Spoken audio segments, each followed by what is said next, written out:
The Color Purple opened on Broadway in late 2005, and this February is set to close after more than 900 performances. Just how did a musical based on a Pulitzer Prize-winning novel and all-star film come together on the stage? I recently sat down in Los Angeles with two of the show's composers, Allee, Willis, and Stephen Bray, in hopes of deconstructing The Color Purple.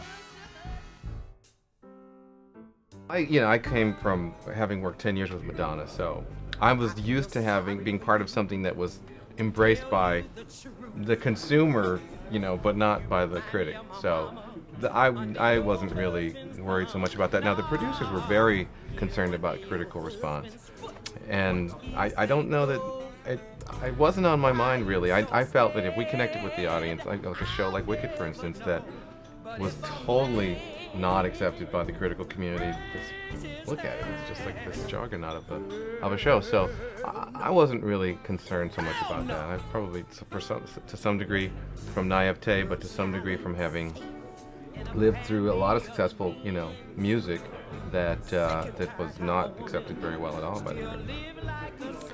My feeling was. It was confusing to me because the audiences were going crazy. And not only were they going crazy, they were transforming from when they walked in to when they left. So I always remained incredibly confident that we had written a serious transformational show that seriously resonated with the audience. The reviews were upsetting to me. I'm in the same boat as Stephen. Some massively successful stuff. The day I get a good review, I can't even imagine still being on the earth, But I did feel that I didn't understand what show these critics were looking at. In particular,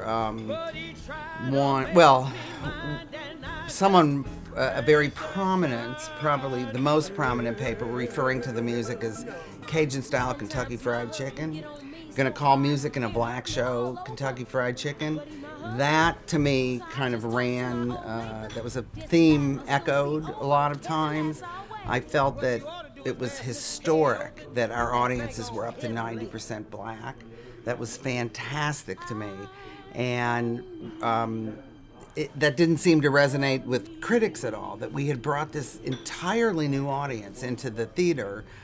And if this were a medium that I was working in all the time, I would be elated about that. I would go, oh my God, all these people to create new work for. And I felt like that was missed a lot of times. I felt the serious significance of the show was missed in a lot of the reviews. But, if you don't have confidence in your own abilities, and if you can't sit in that audience and see what happens to the audience and how interactive they are with what's going on stage, then I'm not interested in pleasing you anyway. Mm-hmm. I think if you narrowly define theater the way I think especially some of what you're just referring to, if you narrowly define it as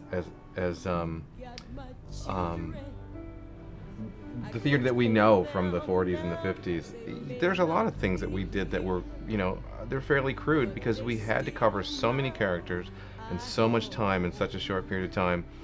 I knew that they were not going to like the fact that we had to move so fast in the first half an hour of the show, for instance. There's just no getting around that. I read a lot of the reviews and I say, I totally see that, that they didn't like the way it sort of feels, like vignettes and whatnot to some point. But I defy anybody to do it a different way and have it be as popular and have it be as embraced by audiences as it is. So, because I know we went through so many ringers trying to figure out different ways of achieving things, and there was a lot of smart people in the room. We really tried every possible way of getting, all these people's character stories told, and it was hard. But I think what we did seriously achieve, that I don't feel a lot of times seeing musicals, the audience connects with Celie. The audience takes that journey with Celie. They feel the pain, they feel the joy.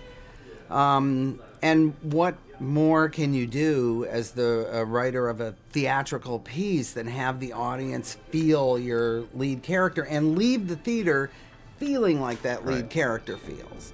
So I wouldn't, that to me is the supreme achievement. So. Yeah, by those terms, I think we hit it out of the park. And I think, Jeanette said it the other day, we've created a show where you have not just one African-American, woman that's the focal point. And you really have 4 women, strong women up on the stage, all of, providing roles for actors of color. It's I think we did really, really well in a lot of respects. And I think you're right. A lot of people in that narrow definition of what theater is, they just missed that, or they weren't in that room. And the shame of that is that, I constantly have friends, white friends, who call me up and go, "Oh my God, I just saw this show," and they probably wouldn't have seen it if they weren't friends of mine, and absolutely shocked by what the show is. And I think the reviews kept a lot of people who would normally go to a show away because it wasn't an accurate portrayal of the emotional experience that you feel with that show. He had a hit record, and I was hired to do the art direction.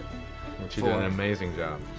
So, and then we were in group therapy together. Yes, so in the early 90s, which totally helped, I think. Right, absolutely. Yeah, And, we went through a series of workshops. Which had nothing to do with music or anything. Just we had a circle of friends that did those kinds of California things where you're kind of exploring better ways to communicate and everything else. And then the same day that I met Stephen in 1987, I met Scott Sanders, who's the lead producer on The Color Purple. We, remained friends through the years, and in 1998, he called me up and said that he had gotten the rights to do The Color Purple as a musical. And I hadn't done music in many years at that point. I do a lot of other stuff. I thought, oh, great, he's going to ask me to write The Color Purple. And instead, he bounced the name of a couple songwriters off of me and said, who would be great to write this? And I thought, me, but I was, not on the list. So I consulted on it for about a year. And then he called again and said, now I'm going to bounce the name of 50 songwriters off. None of which were you? None of which were me. And, but he did get to the name Brenda Russell. And Brenda, Stephen, and I, at that time, were scoring 2 animated series that I had co-created. So I asked what if the 3 of us competed as a group, because he was going to have people write spec songs to see who did it the best.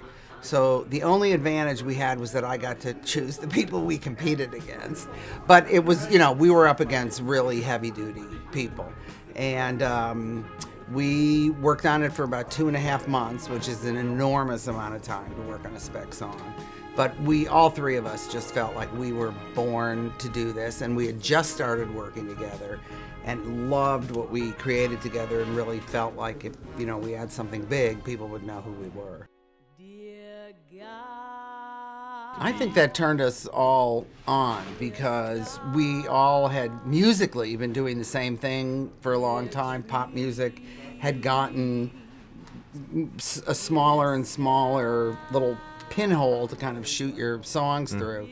So the fact that it was a new medium that we had to learn about, and then we had to learn all the rules in order to know which rules we could throw out.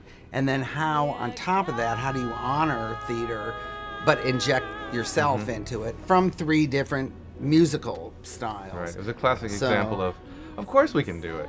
Now, how do we do it? Yeah, we were completely naive. We were definitely the dark horses in terms of who we were competing against. We knew nothing about how to write a musical, but I think the 3 of us were just supremely confident and excited throughout the audition period, throughout the almost 5 years it took to write it. It was really unbelievable, and that's what the show's about. I think a lot of people expect, The Color Purple, it's going to be a really heavy evening. They're not expecting to laugh all the time. They're not expecting to be hit with very hooky, uplifting music, and they walk out in a completely different mood than when they walked in. Right. If you read the novel, which we were all asked to do right away, there's a lot of laughter in the novel. If you read the book, you're chuckling a lot, because Alice Walker has an amazing sense of humor. the characters are funny, and it was just, I think we got that right off the bat, that this thing was not going to be the super heavy thing. If it was going to be true to the novel, which we all loved, it was going to have a lot of moments where you were, you might be weeping for a moment, but you'll be laughing for certain. I mean, it's an amazingly triumphant story. It's someone who goes from, if life is from here to here, it's someone who goes from here, to there. So, and you can't just have that change occur somewhere in the second act. So from the beginning, you have to keep the audience uplifted and ready to accept joy. And that's what we felt very confident musically that we could do. The musical collaboration, we were left to ourselves a great deal. We were left to ourselves for the first year or two almost. Like, what do we do? And it really wasn't, we wrote the music and someone else wrote the book. All four of us, Marsha, Norman, thrown into the mix with Stephen, Brenda, and myself, constantly, every day, wrote the structure, shaped the story. Then, Marsha would go off, we would go off, but a complete collaboration. It wasn't at all song slotted in. And beyond that, I'm sorry to interrupt you, obviously Gary Griffin, was very, very, had a strong influence on what the agenda of a particular scene needed to be, because he's such an actor's director. He's, he really sort of pushes for what the actability factor in a song is. The producers obviously were incredibly in our faces, and up our various but Oprah areas. Didn't really come into it until after we had the commitment from the theater. It was an incredible cherry on the sundae, but we had been going 4.5 years at that point, so. But we learned, along the way that a lot of things that we came away from the Atlanta run feeling really good after watching the audience stand up night after night and applaud, to finding out that we were going to throw out, a huge, what would you say, a third? Oh, more. Half Absolutely the show? More. Even if some things eliminated completely, and then anything that remained still got tweaked. At least half the show, I think. We didn't have the right opening, but we knew that going into it. The opening was a big stumper. There was issues that had to do with how we could really interweave, motion into the storytelling, like that. Our Donald Byrd, really helped us when he came aboard after Atlanta to help, sort of underscore the musical storytelling with movement, and I think that was a big piece too, because Africa definitely came together after, for instance, after Atlanta. Yeah, no, a lot of it. Everyone was very fearless about literally working until we were all happy. I mean, we did write up, both regional and Broadway up until the curtain went up opening night. You guys were up early. You guys were on the phone at like 5:30 in the morning, but right? we had gotten dissed at the previous awards. All of the previous I mean, like nothing. It was like we hadn't even opened. They never heard of the color purple. I wasn't really expecting much, frankly. I was thinking, Tony's will just get completely ignored, which again didn't make sense to me because the show was packed every night and people like hysteria. So it was shocking that we got 11 nominations, and all of us actually had plane reservations because then all the events, the press events start, and we didn't know if we were going to New York or not. So we had to find out really early in the morning because we had to get on planes that day. Or something yeah. like that. So it was exciting. I did not hold out much hope, but it was really thrilling. And it was fun because then you get to meet everyone. And Angela Lansbury, standing next to Angela Lansbury. It was really fun. Yeah. We were shocked that even the one happened. So was she. Especially because, the movie had 11 nominations in like pretty much the exact same categories. Walked away with nothing. I don't know. Yeah. Well, I think it's, we probably don't need to mince too many words about it. I mean, if you look at the room at the Tonys, it's not that room's show.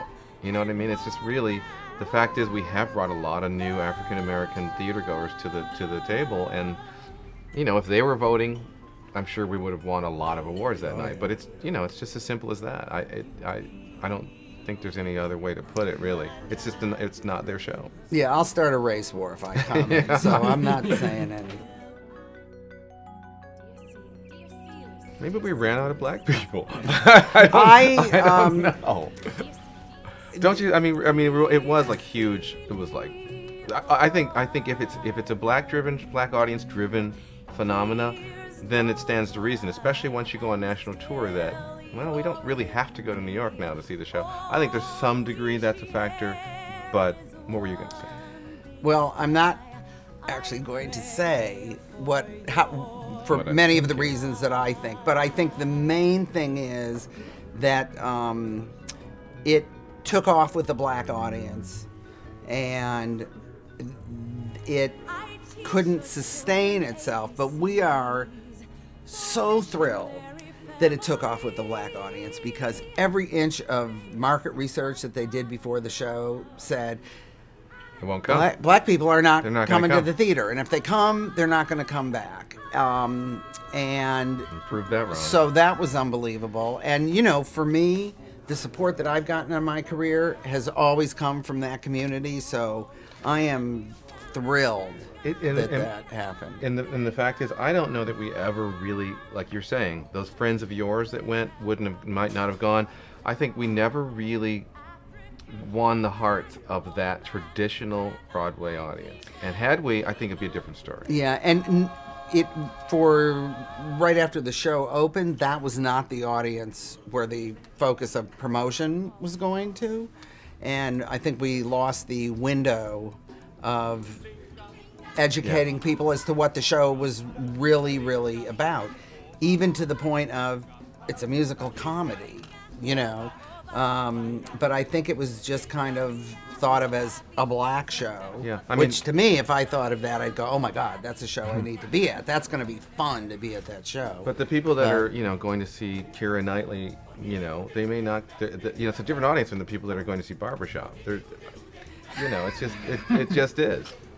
So I think we're kind of dealing with that sort of marketing demographic thing, that those are different audiences, and while we would entertain the Keira Knightley people just as well as the Barbershop folks, it's sort of hard to quantify that. It's kind of hard to put that in an ad. Like, I don't know, with all due respect to whoever came up with it, that a musical about love, as sort of the tagline really does it, because it doesn't, and it's hard to be in, you have to be in that room to know what happens, emotionally and spiritually and every other sort of entertaining thing that happens. It's hard to distill that down, and I don't know that it's something that's easily put on a phrase that's going to sort of educate all of our. I'm a Keira Knightley fan, so I don't mean to keep saying her name, but I think we know that all the atonement people, are not necessarily going to get that, from a one-liner. What's really fantastic though is that in Los Angeles, the mix of the audience has totally changed, which makes me eternally happy, because we wrote the show in Los Angeles. We love Los Angeles. We would have loved if regionally it opened on this coast. Los Angeles, the audiences are completely mixed. It's like fantastic. We've broken the record at the Amundsen for group sales ever, all time. But I am absolutely shocked that audience is 50 to 60% white every night. And it makes the show even more thrilling to sit in. And I'm telling you, people walk out of the show, they're talking to each other, they're hugging each other, people that met, 2 hours earlier. So just that racial mix has definitely stepped up here. People will become very curious about black culture after we have a black president too. So yes, who, by the way, adored this show. We got many accolades from Obama. With all due respect to Hillary. It may become curiosity. People might say, "Hey, let's check out the color purple now that we have a black president." Yeah, I agree with that. In Los Angeles, I'm James Sims for BroadwayWorld.com.